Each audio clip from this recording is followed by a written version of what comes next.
ఆ మెల్లని స్వరము నువ్వు వింటావు.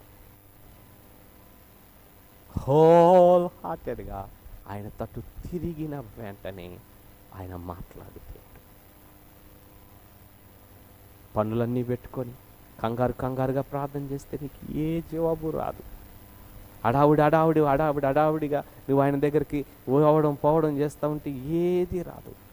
అన్నిటినీ ప్రక్కన పెట్టి హృదయమంతటిని ఆయన మీద కేంద్రీకరించి మొత్తం ఆయన చిత్తానికి అప్పగించుకొని, నీ చిత్తం ప్రభువా, నువ్వు మాట్లాడయ్యా, నీ దాసుడు ఆలకిస్తున్నాడు ప్రభువా.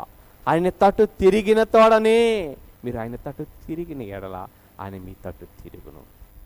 మీరు చెవి యొగ్గిన ఎడల ఆయన మాట్లాడును. ఆయన యొద్దకు నిజముగా వచ్చి నిదానించి కనిపెట్టిన ఎడల ఆయన స్వరమును మనము